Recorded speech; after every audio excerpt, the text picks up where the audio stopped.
Welcome to Use Your Words podcast, where we believe in intelligently spoken conversations.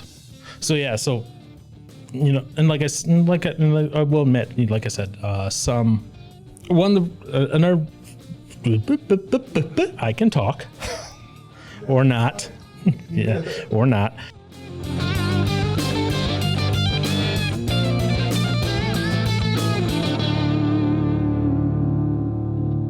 Seriously, Aaron, I cannot believe you just said that. That will never hit the air. God, please don't. Welcome to another episode of Use Your Words podcast, where we are already off the rails completely, and we didn't even make it through the intro before just everything just kind of went. Yeah. So, my name is Paul. Welcome, and I have with me Aaron. Yeah. Still. Oh no! Not for much longer. But he's still here. Don't read into it at all. Don't read into it at all. That was more the comment of, Josh left, but you're still here. Congratulations, You're still here. Somehow. So, what? Yes, somehow. Let's go with that. Let's go with that, sir. That sounds great. And yeah. But anyways, welcome to another episode this week. And this week, when we're recording, this is the week of March 20th. So this will be released the week of March 22nd. I know already. It's crazy, isn't it? But when we release this episode, this is still kind of, I guess you could say, in the news cycle, in the whole thought of people, especially as we start heading into, as we're heading into that Easter season, as we're in the middle of Lent right now, in the various Christian traditions and all that, and then the Catholic Church kind of, I guess you could say, blindsided a lot of people when all of a sudden they said, hey, we're going to issue I don't know if you call it a decree. I want to call it a Vatican decree, a Vatican clarification, a Vatican statement, a Vatican, I don't know what. An official Vatican thing that was stance that was blessed by the Pope as, yes, this is the way we're going to think on things. And essentially what that was, if you have been living under a bush, welcome to the real world. You didn't have to take any shrooms to get to the real world. The real world has always been here, and it's not a simulation, contrary to what some people say. Yeah. But so what happened this past week is that the Vatican said, essentially, priests cannot bless same-sex unions, and that has gotten some blowback from within the Catholic Church itself. Yeah, you have priests now saying we are going to defy the Catholic Church statements and still bless same-sex unions, as well as you have people going, it is Pope Francis right now, right? Yeah, I think so. Yeah, I believe that's right. But they're calling the current pope, they're calling him a hypocrite because he, at one time, said, hey, we need to treat, people in the LGBTQIAP plus community. Okay. Oh, yeah, there's more, by the way. We're not going to talk about that right now. And it is Pope Francis. But there are people calling him a hypocrite because of the fact that he said, people in that community, LGBTQIP community, need to be treated with respect and dignity. And then he's saying Catholic teaching says we cannot bless same-sex unions. And all of a sudden people are like in an uproar about this. Like this is a new thing for the church all of a sudden. That's how they're acting, like blindsided by it. Like, why isn't the church coming up to what the world says? There's a couple things with that. The first thing is, obviously the church doesn't go to the world in that regard. Like we don't move to their standards. We are supposed to hold the standards that God tells us. And then if the world decides to move which way or whatever, it moves which way or whatever. That's fine. But the church is supposed to say we are supposed to be, and when I say church, I'm talking big C church versus little c church. So for those unfamiliar with the concept, Big C Church means worldwide church, which includes like Catholic Church, which includes, every denomination under the sun that says that they follow the Bible, that they follow Christ, that they believe in Christ, that they do that. Whereas Little C Church is more that concept of your individual local church, your individual denomination, etc. Okay, so they go Big C Church needs to, churches as a whole need to get in line with what we believe at the secular level. Otherwise, they're hypocrites. And so, people are like, that's come up. And I kind of look at it this way. What it is we're actually seeing a friction between two religions right now. We're seeing friction between the Christian-based, the Christian religion, and secularism. And people go, well, I'm secular. I don't hold a religion. I would argue that is a religion in and of itself that has its own tenets, that has its own doctrine, that has its own leaders, their own version of the Pope and doctrinal leaders. They have their own doctrine statements, and they have their own saints, I would definitely say. And if anything has been shown recently in culture and in news, I would say they have their own messiahs as well, because that's, every religion needs like a godhead, a messiah of some sort. So there is one. Now, we're not going to go in here and delve into what is their godhead and how is it compared to Christ, and that we're not going to do that this episode. That might be a different one, which might be interesting. Not sure. We'll see. Okay. What Aaron wanted to dive a little more into, and I was surprised Aaron wanted to bring this up, because I think this was yours that you suggested, Aaron. Yeah.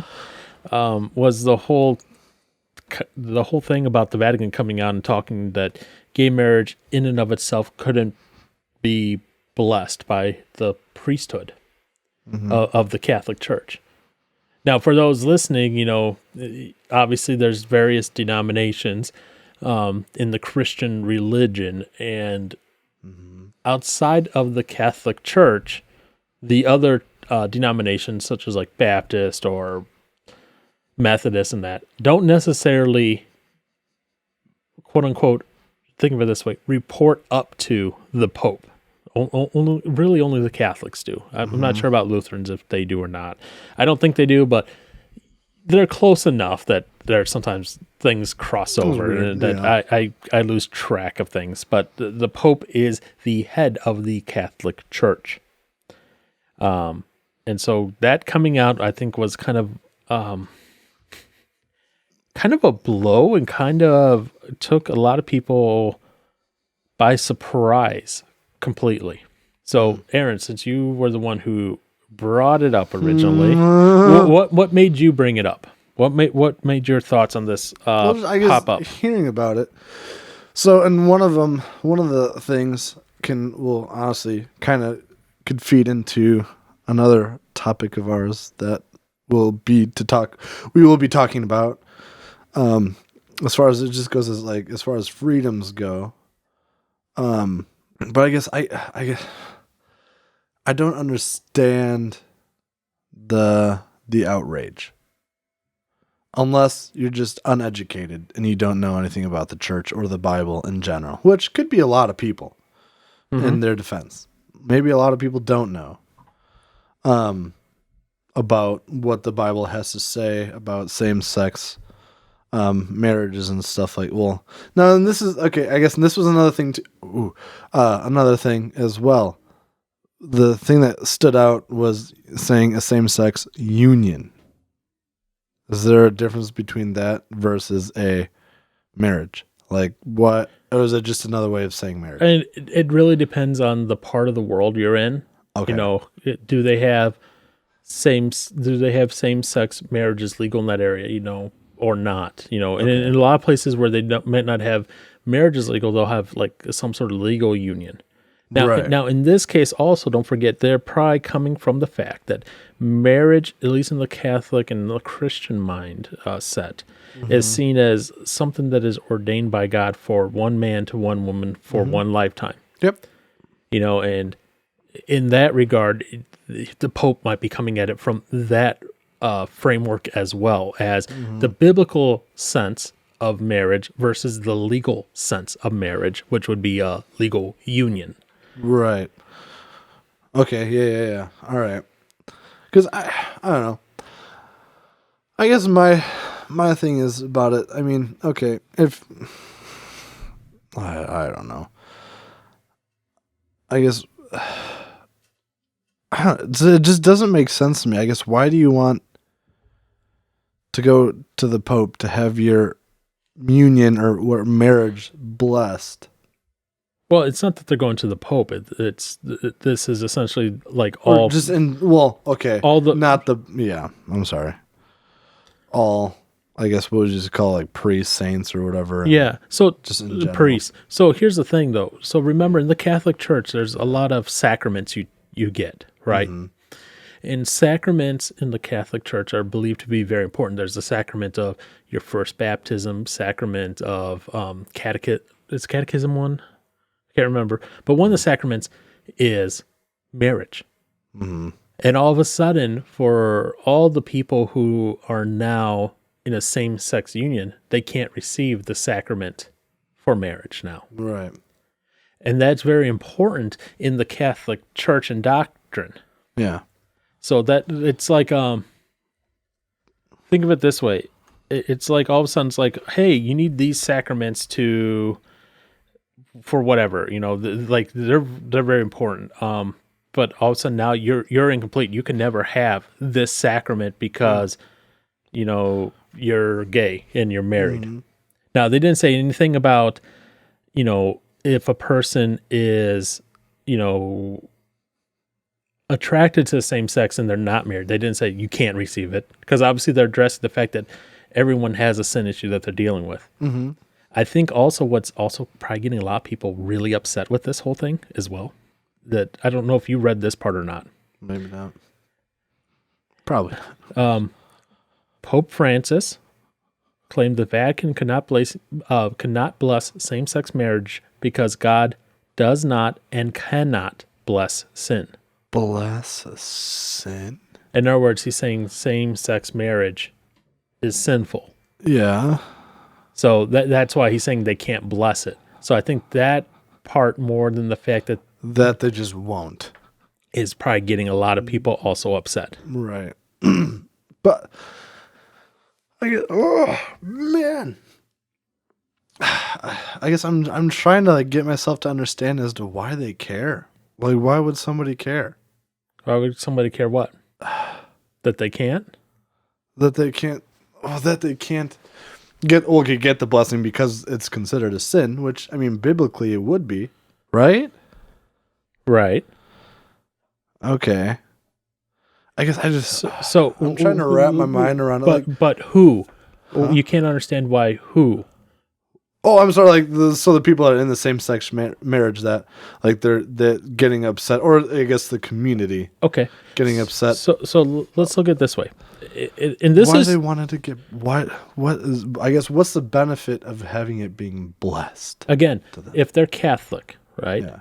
That is considered one of the two sacraments of service. So is it mainly just Catholic people of the community? Well, people who would not be able to be get the blessing would be Catholic.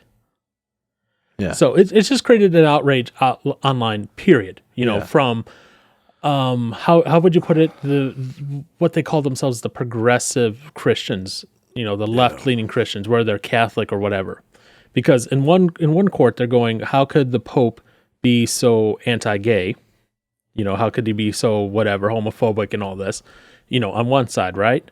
That's what they're saying. Yeah. But then you also have these people who are saying we're in a relationship, we're gay, but we want the blessing of the Catholic Church still. Yeah.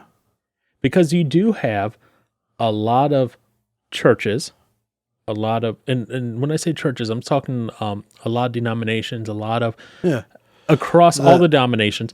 Churches say, well, it doesn't matter that the Bible says one man, one woman, because you're married to another person and you're in a single relationship, monogamous relationship, regardless of gender, they call it fine.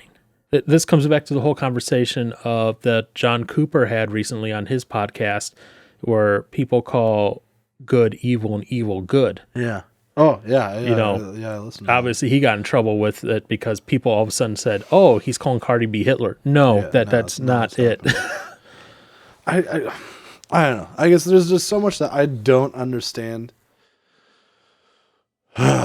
with stuff going on. And I mean, now I guess one thing I'm kind of curious: what if it was a male and a female, but they're both trans? Would they bless that marriage? That's a whole other. That's a male and a female, but it's just a switch, whatever. I don't know. I'm just kind of curious about that now. I don't know. That's probably getting into the nitty gritty that we don't need to get into right now. I suppose. Because I mean, that would be the LGBTQIA, but you said P plus whatever. Yeah. That whole community. Yeah. So let me. I guess. Okay. Yeah. Go ahead. I said let's back up a little bit, because you were asking, why do people care? Okay. Yeah. What are sacraments seen as in the Catholic Church? Well, I've never really been a part of the Catholic Church. Okay, yeah, that's fine. If you've never been part of the Catholic Church, you might not know if you haven't looked it up.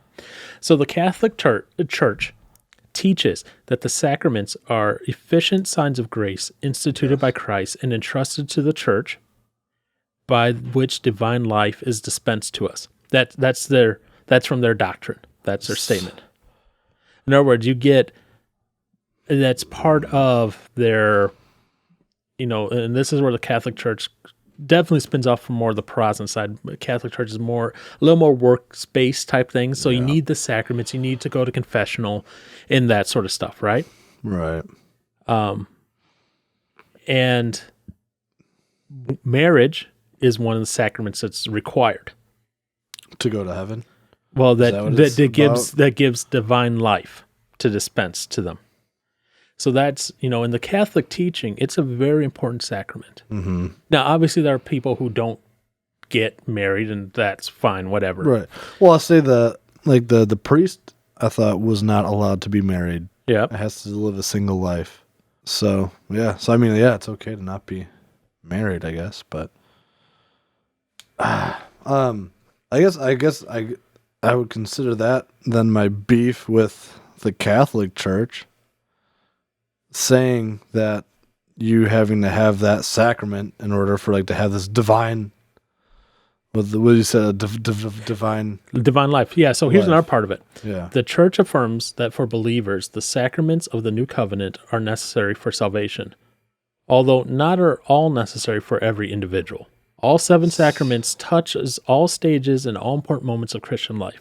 They give birth and increase healing and mission to the Christian's life of faith. So in other words, these are required in and of it. Yeah. They are important and required, but not always all. Mm-hmm. But that's why there's this uproar, because in the Catholic faith, these sacraments are very important. Mm-hmm. And again, so there's sacraments. So the sacraments of healing are penance and anointing of the sick. Sacraments of service are holy order, like being a bishop or a priesthood and that. Matrimony, marriage. Mm-hmm. And then there's some other ones. So, that's where these become very, very important for them. For these people, yeah. So again, come back to the gay married couple that they're wanting to be confessing Catholics, okay? They say they're in the Catholics, and they're in a gay affirming, gay welcoming Catholic church, where the priest says, yeah, you can be married however combination you want, okay? Mm-hmm. As long as it's, in this case, at least they're saying still, one person to one person. They're not saying a polygamy type thing. It's one-to-one. They're not Mormons. Yeah, right, yeah. Okay. Multiple. But so they say that, and then all of a sudden, the Pope then says, "Well, same-sex marriages cannot be blessed by the church. You can't receive those sacraments." All of a sudden, for them, because that's what they grew up, that's their belief, that's what they grew. Yeah, it's all of a sudden like, oh, I can't get that, and so for them, it's more important. You know, for those of us not of the Catholic tradition, we kind of look at it like, so what's the big deal? Hello, that's me. Okay, but for those who grew up, this is their tradition. This is what they know. You know, like they know they were supposed to go through and get the sacrament of baptism, the sacrament of confirmation, the sacrament of the Eucharist. And then, they were the next one's like marriage. I remember when my cousin got married, that was one of the things that they did. It was the sacrament of the marriage at the wedding ceremony, and that was very important to the whole process. And because she grew up Catholic church, now to all of a sudden have that ripped away from them, which is why now there are priests who are saying, you know what?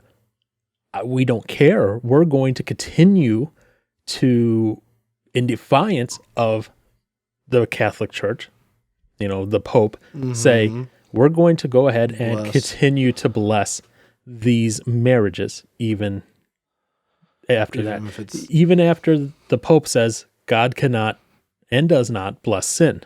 Mm-hmm.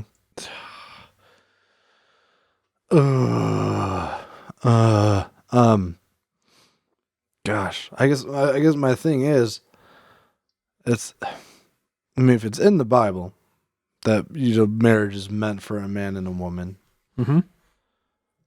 I guess as I'm understanding it, everybody wants, I guess, if they believe in life after death and like a heaven and hell kind of thing. Everybody would want to go to heaven if you were given the choice. Well, any normal, I would say, person would want to go to heaven. I don't know. Hopefully they don't actually mean it, but I guess I've met people that are like, yeah, well, either one, they just know they know they're going to hell or would rather go to hell, depending on the situation. I'm like, man, that's really extreme. And to a point, not to a point. It does make me sad to think that people are like would rather just go to hell. I guess one of them being like hearing of people that have loved ones that have passed away, that if they're told that they went to hell, they would rather go to hell and be with that loved one that they had here rather than go to heaven, kind of thing. That makes me sad too. But I guess my thing is, people are changing. Granted, this has been going on for I don't know how long, but changing the Bible, I guess, or bending things to fit their own wants or their own things that they feel should be, done. I guess with the priests that will bless these same-sex marriages or whatever. I guess I personally don't think that is something that should be, and I don't think the church should do same-sex marriages, because you don't have to go through a church to get married. I guess, and that's my thing. And like, if people, because I remember, before, I don't know how long, I don't know when the first uproar happened, when it was like, churches won't allow gay marriages or whatever. Like, I don't know, was that like, I don't know, how long ago was that? It was some time ago, but yeah. Go on. So it's like, I guess if you know anything of the Bible and of like what the church believes, so why would you want to go to a church to get married in the first place, knowing that what you're doing is not supported by the church? I'll caveat that. Okay, so I'm going to break some things. Not break your statement, but break down some things in there. Okay. Yeah. Because your question was, why would you go to the church when you know it's not supported by the Bible? Now, unfortunately, and I say this unfortunately, from a matter of, reading the Bible and not interpreting, but reading it as is and saying, okay, this is the Word of God. A word that was written in here was written and for the purpose from the Holy Spirit, and that's how it's supposed to be. And words that are not there on purpose as well. It does say in the Bible, marriage is between, at least in the Christian sense, marriage is between one man, one woman, forever. And, for a lifetime. I shouldn't say forever, but for a lifetime. Okay. Yeah. It doesn't say, between one man and one man, or one woman. Okay. Now, that being said, there is a difference, like you pointed out, between the Christian idea of marriage, because when you go to a church to get married, you're not actually legally married by just the pastor there. No, you yeah, still have to go through all the legal paperwork and all that. Okay. Yep. So a lot of times people do it because it's so marriage is really, think of it this way: it's a profession of a commitment between a husband and wife in front of other people. Yeah. And a lot of ceremonies will include the phrases of, you're doing this in the front of these other people that they hold you also accountable and will help you as well to stay loyal to one another, to have have a good marriage through thick and thin sort of things. That's completely different than the legal marriage. Legal marriage, go for it. I don't care. I shouldn't say I don't care. You want to get married and you're a man, you want to marry another man, and you want to legally get married, fine. No problem. Okay? Yeah. If you go to a church and go, you must marry me to my husband, and the church goes, our doctrine says, no, we cannot do that, and then you get all uppity and get upset about it. First off, my question is, and I hate that I have to say this because this is a division in the church right now. Right. You have churches that are like, yes, come in, we will give you a wedding, and then you have our church that says, our doctrine says, based on the Bible, we cannot. You know, and you have other churches that say, we will ignore what we want to ignore so that way we can give a gay wedding. And in those cases, I don't understand why people would go to those churches and try to cause commotion. Some people do it just for attention. Some people do it because maybe they like the venue. Some people will do it because maybe they grew up there, and they're like, oh, I grew up here. I would like to have my wedding here. It's a tradition thing, a family thing, that sort of thing. And some people do it just because, who knows, they do it. Right. And you have that conflict then. But sometimes I wonder if we're shooting ourselves in the foot when we have this division between the churches and we make it, I don't want to say public, like so public, but we make such a big spectacle of it, almost type of deal. Right. Because churches that say, we're going to allow you to have, your wedding over here. And like, it's on social media, it's on the news, it's everywhere. Like it's a big deal sometimes. And then same thing, the church that says, our doctrine says, no, we cannot. It's on social media, it's on the news, it's everywhere because these are very hateful bigots apparently because they follow, what their beliefs state. Now, in both cases, both churches followed what their beliefs and what their doctrines allowed. But because one went against the religion of secularism, it is the hated thing. Just like now, if you speak out against Black Lives Matter or anything like that, you are instantly vilified and seen as evil and canceled online or social media or wherever else. So it's not a surprise that all this is happening. I can see this even happening even faster shortly. There's various bills passing through the House. I don't know the status of it right now, but one of the bills that they want to that they propose is it would prevent churches from hiring staff based on sexual orientation or gender identity, even if it goes against the church's doctrine. Wait. So like right now, a church might have a doctrine says we, affirm these things from the Bible, and therefore, we can have like, a gay couple married pastor, right? So some churches might have that in their doctrine statement, okay? Well, one of these proposed laws is saying you cannot discriminate and you have to give them equal consideration, even if it goes against your doctrine type deal because otherwise that's discrimination against their sexual orientation. And so there's those things coming through the pipeline. So is it all surprising that this thing from the Vatican would get so much backlash? No, not at all. It's not surprising. No. And actually, have you read the full the full ruling? Oh no. Okay. The full ruling, when I read it, I was actually surprised that I agree with the Catholic Church, because it's rare that me and the Catholic Church agree on things. Right. Okay. So let me read you their full statement. Yeah. Since blessings on persons are in relation with the sacraments, remember we talked about the sacraments of marriage and that, right? Mm-hmm. The blessings of homosexual unions cannot be considered licit. Licit means legal, valid type thing.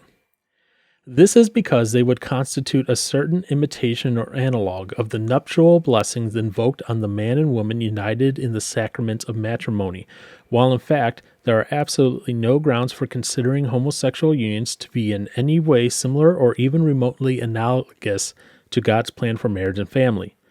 The Church recalls that God himself never ceases to bless each of his pilgrim children in this world, but he does not and cannot bless sin.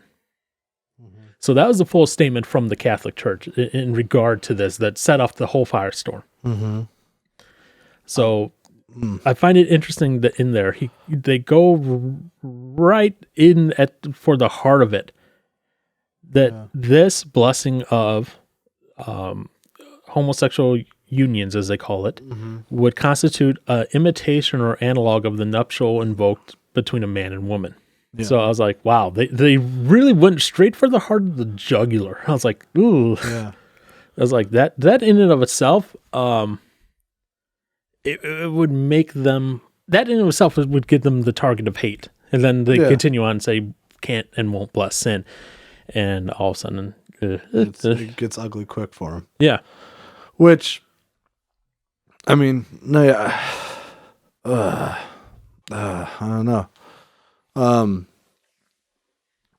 guess, well, I mean, part of me is glad that I guess it's, if you're going to stick to the Bible, I suppose I would say stick to the Bible.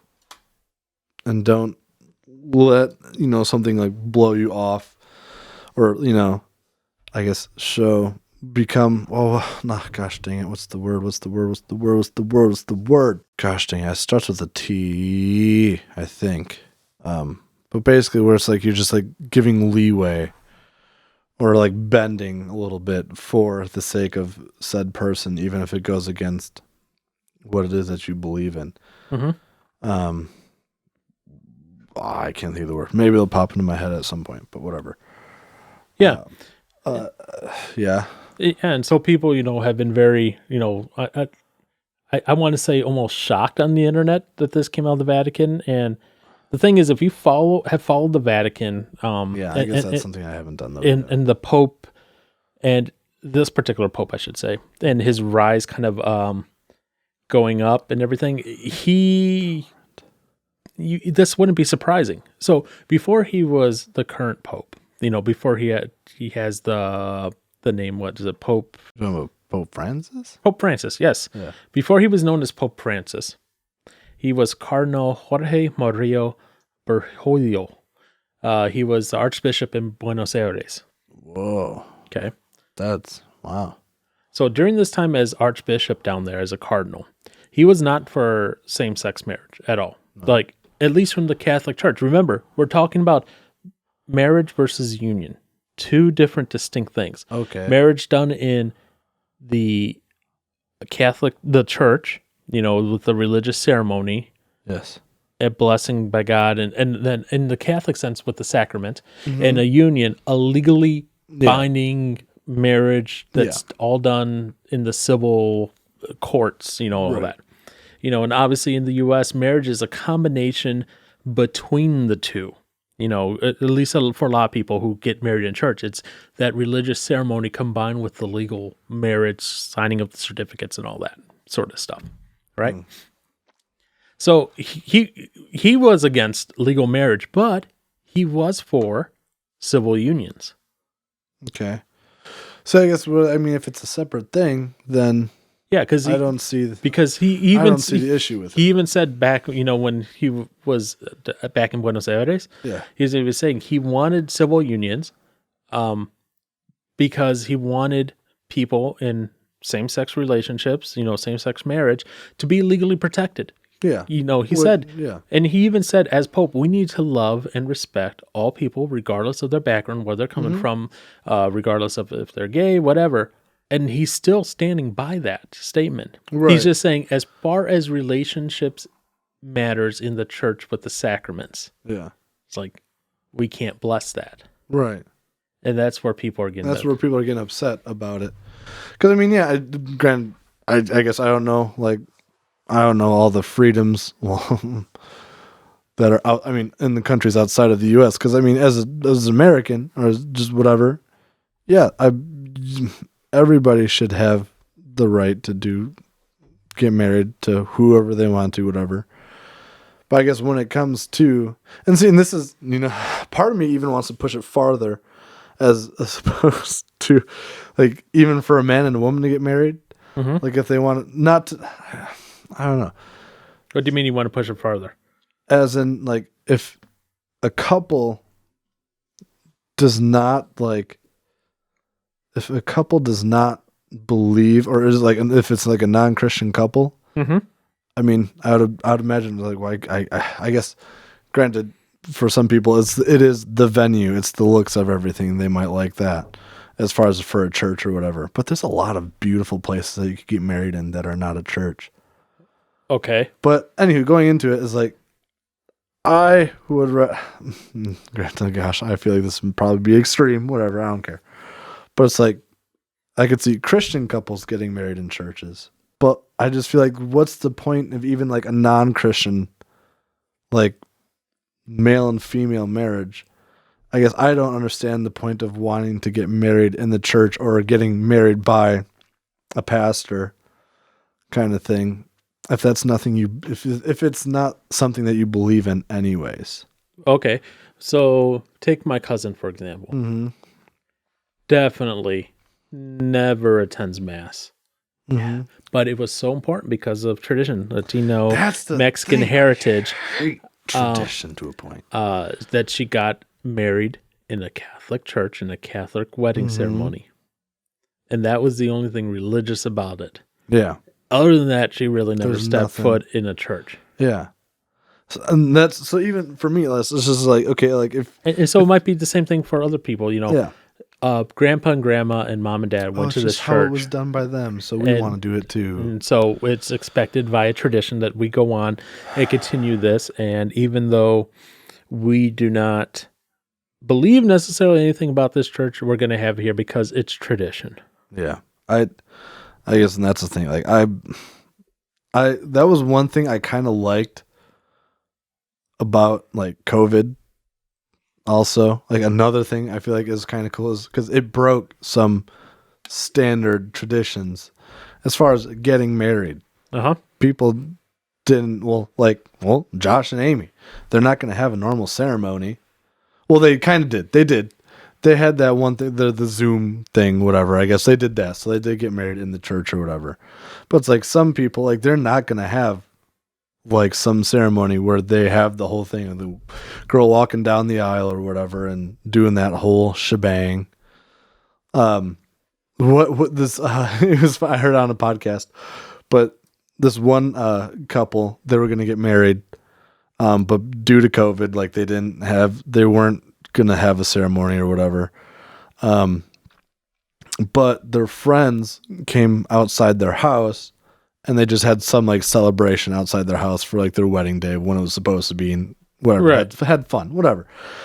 I guess that's like, I feel like there's some things that are, it's as far as like tradition goes that people hold too tightly to, I guess.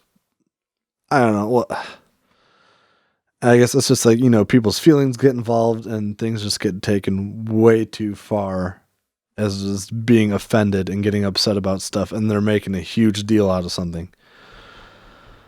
And again, this is just my personal own opinion, I guess, about it. Because, I mean, I guess I'd have to take something that I'm passionate about or that would be considered a tradition. If you took that away from me, I guess, yeah, I probably wouldn't be too happy, but I'd have to see what that is that would be taken away from me. All music is taken away from you. That would be really hurtful. Okay. But music is a beautiful thing. Well, now, granted, according to most people, getting married in a church would be a beautiful thing. And according to these people whom this latest clarification of rules and declaration of rules from the Vatican, they're considering that, like, they're looking and they're like, well, I was planning to get married, but now I'm not going to because They're not going to They receive won't their get blessing theirs. that they would normally get as part of the tradition that they grew up with in the Catholic Church that they were expecting and used to. That's why you have these priests who are rebelling and saying, we're still going to do this. Or you have priests just outright leaving the Catholic Church now. Yeah. Man, I guess, man, I feel like I don't know. Yeah, if you're going to commit to something, commit to it, I suppose. As like the, being like the word of God. Like if that's something you believe in, commit to it. That's where I don't feel like it's good to, get your feelings in the way of what the Bible says about stuff. Mm-hmm. Because, granted, this is part of the thing like I hate about myself to a point. It's like I grew up in a Christian home. So I grew up being taught all of this stuff. So I'll never know what it's like to be on the outside looking in and trying to understand it if that's not what I've been known, or if that's not something I grew up with. Mm-hmm. I remember a friend of mine, we were talking about the Bible and stuff. He's like, now you grew up with this, right? And I was like, yeah. I was like, I didn't make a statement to faith until like 5th grade as far as like accepting Christ into my life. But he was saying, he's like, well, what if you were like, raised, now it was a silly example, but it's like Dr. Seuss, like what if you were raised up being taught this as truth and stuff like that, and he's like, would you back that up then? I was like, at the time thinking about that, I was like, dang, that's a good question. Yeah. And it also points to the point of you need to have a time where you analyze everything you believe. Mm-hmm. Because if you don't, then you got to make it. Was it the phrase? You got to make it your own in order for it to be real. Yeah. Sort of deal. Because if you don't analyze it at all at any time, it's going to get to the point where you just accept it on blind faith. And blind faith is good up to a point. And once you're beyond that point, then that blind faith is not good at all. Because at that point, then it's just like, okay, we're navigating here without a rudder. Like you're just kind of flowing down the stream, flowing through life, and you're never confronting and like, why do I believe this? Why do I believe that? You know, let's say Cat in the Hat sort of deal. Believe the Cat in the Hat. Why do you believe or not believe the Cat in the Hat? It will be back, sort of deal. Right, yeah, right. The same thing with the Bible. Why do you believe that Christ will return? Why do you maybe have doubts? What is in there? And it's not all based on just life in general or your emotions. It's based on what can you see prophecy wise that comes true from Old to New Testament, and how does that then cascade the thoughts and the prospects of what is talked about in the New Testament also becoming true in the future. Mm-hmm. So you have these multi-layered things that you just kind of walk through, and it's interesting right now watching from the outside, like you said, the Catholic Church, because neither of us are Catholic. I have a little more understanding of it because my family. Oh, right. For the most part, my family's Mexican, so a very strong Catholic influence there. So I understand some of the ins and outs from there. I know some others who are ex-Catholic, and they know some of the ins and outs as well. So that's why I'm like, okay, I understand a little bit more when all of a sudden these things are pulled out from them, why they all of a sudden are like freaking out a little bit. Mm-hmm. Now, I say, does part of the freaking out have to do with their eternal destination? Or I don't know if it's so much that, because remember, it says not all sacraments are needed by everyone. Well, yeah. So, yeah. But I think part of it, a lot of it is, one, they can't get married in the Catholic Church, through the Catholic Church process. Two, they can't receive that traditional sacrament. And three, they just see it as opposing their religious journey.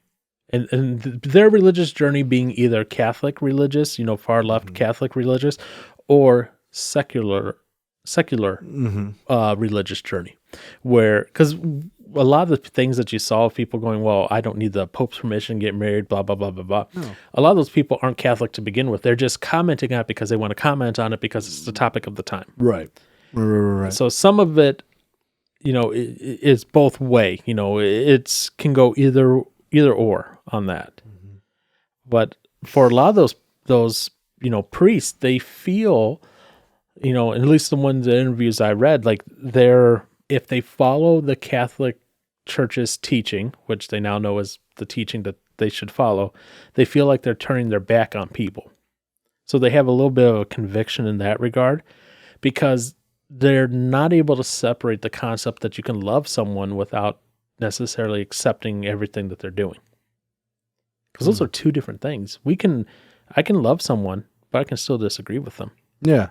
Oh, absolutely. And I think, though, there's a lot of those priests who can't see through that they have this concept that to love someone is to affirm whatever they are, no matter what they say they are.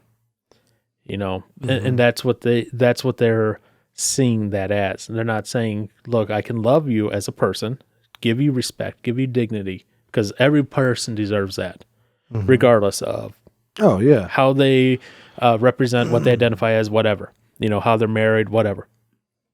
That is deserved, guaranteed, straight down. There's no qualms about that. But they can disagree because the Bible says this is what, we should believe religiously. Mm-hmm. They go, we can disagree on this, but they're seeing that as a conflict there. They're seeing that as disagreeing means non-loving. And that's where you're having a lot of these things. Yeah. And would people say that that's like taking away from their freedoms of what they're able to do if they're not allowed to get married in church even though they want to? Oh, I'm sure there's going to be people who argue that. Just like the same when we had the bakery in Colorado. Yeah. If we allow that, I mean, doesn't that in a sense take away our freedom of being able to choose who and who we don't allow to get married in, I guess, the church or whatever, for a church to make the decision? Like, would that be taking away a freedom of theirs, being able to say, like, no, we won't marry you in our church? Or should that be considered a freedom? So are you saying the Vatican saying this, taking away a freedom of Catholics, or? Well, I'm saying for the people, well, the couples or whatever that are same-sex marriage, they want to get married in this church that says, no, we won't do that kind of marriage. Okay. So I could see them making the argument and saying, well, then it's like, well, you're taking away something like a freedom of ours or whatever. Okay. So now what about, I guess, freedom to follow your religion or beliefs? Right. Because then you're taking their rights away. Right. So there's legal precedents about this also that the courts have established. And essentially what that legal precedent says is that if there's an equal venue available, so in this case with the cake thing, let's go back to the cake or go back to this marriage thing, right? Is there another baker that will make this cake? Yeah. Is there another church that will let you have this wedding? Can you get married legally without using the church? Yes. Okay. Right. Then there's legal precedence for that church to be okay. Now, can they try to sue still? Yes, they can try to sue still, if they want. But legal precedence is in favor of, in this case, the baker and the church. It's not taking away their freedom per se, because to take away their freedom would be to not allow them to do it in the first place. Well, to take away, no. Or because here's the thing: when you have conflicting freedoms, which freedom wins? Ooh. Oh. Because if you're saying per our Constitution, the church has the freedom to associate with whom they choose, and perform services for whom they choose. Right. That being a venue for a wedding that is a religious ceremony, not a legal ceremony necessarily. It's intertwined in the U.S. In other countries may be different. Okay, so that's what I said. Well, in the U.S. That's the thing. That I only have a decent, well, not if even that, like knowledge of the freedoms in the U.S. I don't know much of anything that's outside.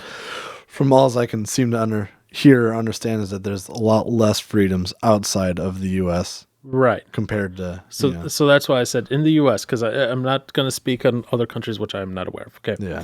So in the U.S., that's where those legal precedences and all that, go into. Yeah. So, but then that's why I said you have that church's right of refusal, because they said based on our religious doctrine, based on our beliefs, this couple, and here's the thing, that could be a heterosexual couple too.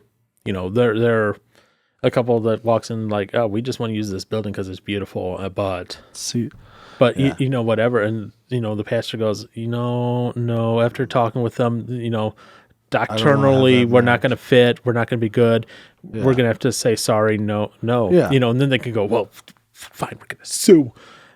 Okay, that's the church's right to not associate and say no, but then you also work in, is that the couple's right to choose to go where they want? Is that really infringing a freedom of theirs as well? Right. You got to define what a freedom is. Yeah. Because in that regard, defining a freedom becomes essential to this. Mm-hmm. Yeah. So in the way I look at it with as the headlines say, church won't bless same-sex unions. Is it taking away the ability, where it's legal, for same-sex couples to get married legally? Unless that country has a distinction between marriage and union, civil union, then it would. If there's that distinction, like let's say a country only allows marriage, they don't allow civil union. And the marriage has to be performed at a religious place of some sort. Right. In that case, it would block, that couple from getting married. But yeah. I don't know. I don't know where that is the case where you can get married but not a civil union. Yeah. For a lot of the places in Europe and that, you can get either one. I'll say, because granted, I have not looked into any of it myself, but one thing I've heard was, you go to a Muslim country, they would not take kindly to a gay couple getting married, at least in that religion. Now that's just what I've heard. I haven't dug into it much. So like the Christian church, there are various sects and all that inside of that.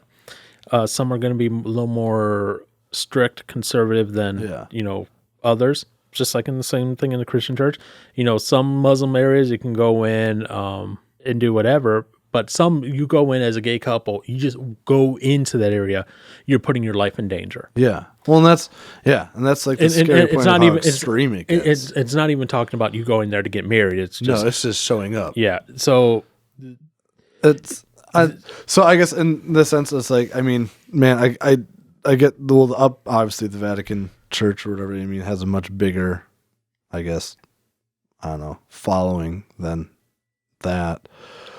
But it's I feel why has there been an uproar about stuff like that? To say, even changing for some people, changing from a Muslim faith to a Christian faith, people's lives are in danger. Right.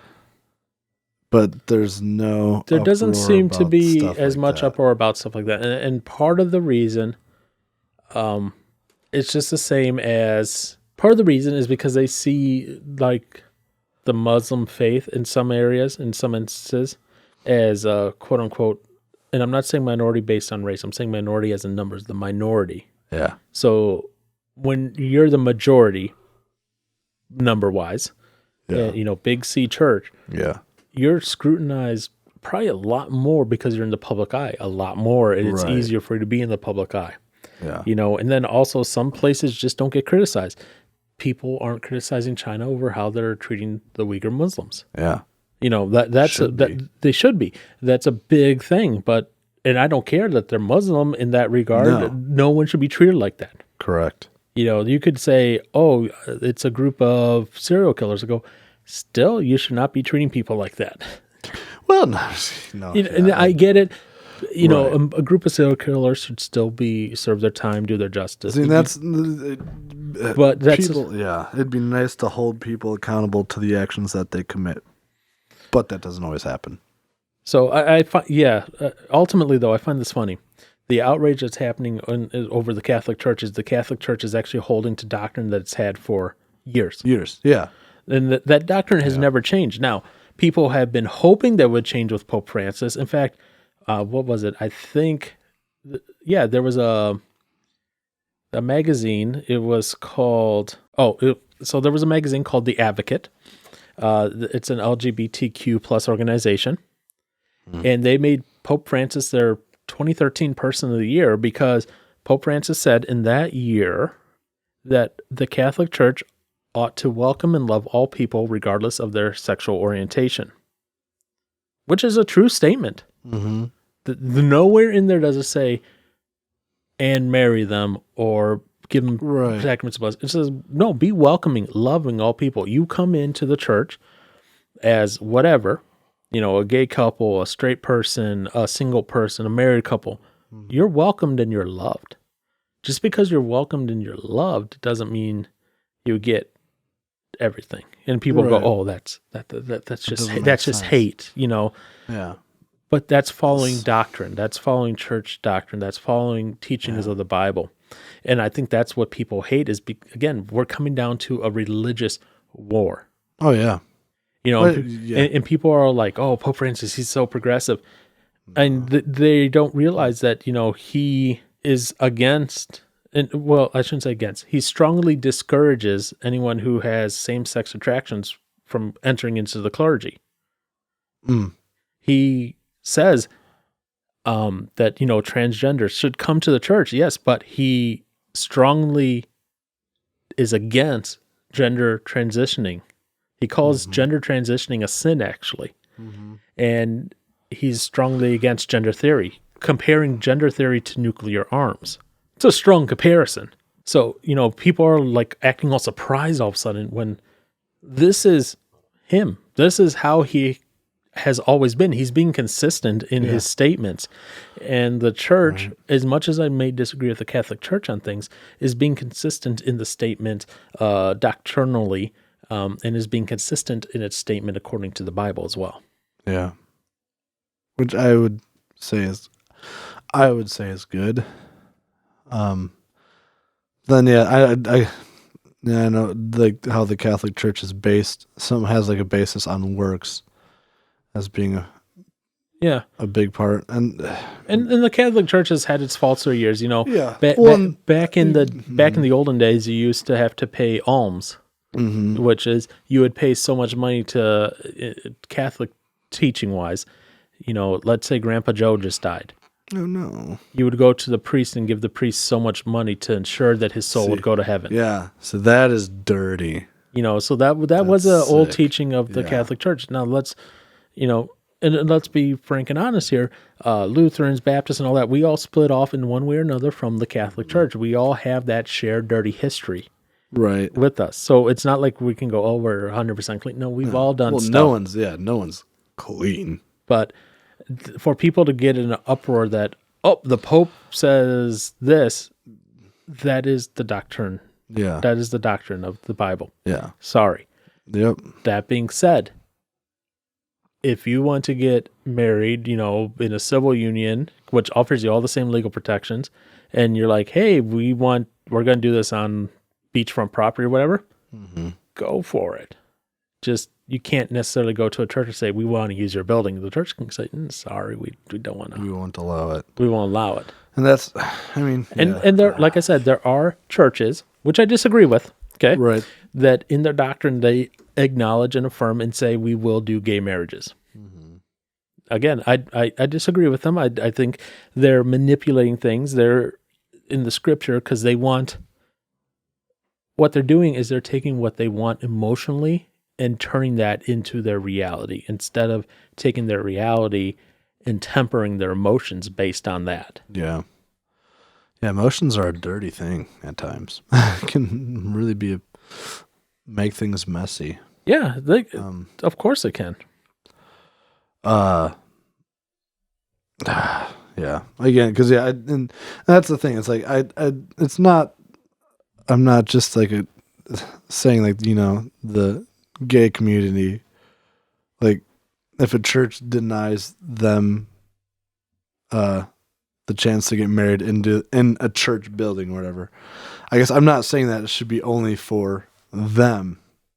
Again, as I was saying earlier, like if there's even a couple that was, male, female, whatever, wanting to get married in a church, but after, like, as you said, like, meeting with the pastor or whoever it was that they wanted to have marry them after talking and discussing, like, for me, it's like, if you want to get married in a church, but you don't have, like, I guess, Christ at the center of your life and of a relationship, I mean, I would say, maybe find somewhere else to get married. Because in my idea of, like, getting married in a church and having a pastor marry you is like you're doing this before God and others, that, granted, obviously not everybody in the pews might be Christian, which is fine. But I'm just like the marriage itself being a Christian marriage. It's like you're doing it before God and others to have, hold you accountable and whatnot to one another. I just feel like, if God is involved, then yeah, sweet, get married at a church. If he's not involved, I guess besides the venue looking pretty, I guess I don't understand. Besides it being tradition, I don't understand why people would want to get married by a pastor, and having, granted, not all of them maybe have like biblical stuff done for their ceremony, but I'd imagine if a church is holding the ceremony, they'll have the Bible in there at some point. But I guess if it's not something you believe, I guess my question is why. I guess, yeah, again, just other than being tradition, why would you want to get married in a church and married by a pastor under the authority of God kind of thing when that's not something you believe in? That's just something that I just don't understand. Yep. Other than it being tradition. And again, I'm making sure to bring this up so that you understand and other people listening. Some of these Catholic churches may have been gay marriage affirming churches before. Now they have their new directive, and it's like a total shock. It might have broken some people's wedding plans. I'm sure it did. Yeah. I'm sure it did. Absolutely. So I'm not making light of that. I'm just bringing into the fact that you're going to have those things that some of these churches may have been bending scripture a little bit in order to accommodate that. And people are going, "Oh, you're not bending scripture." I'm sorry, it is, unfortunately. There are multiple instances of that. That it doesn't, and it never says in there, just FYI, it never says in the Bible anywhere to hate someone because they're gay. No. So don't try to bend it that way, or any comment in here of, oh, they're just hateful. That's not what's happening here. No.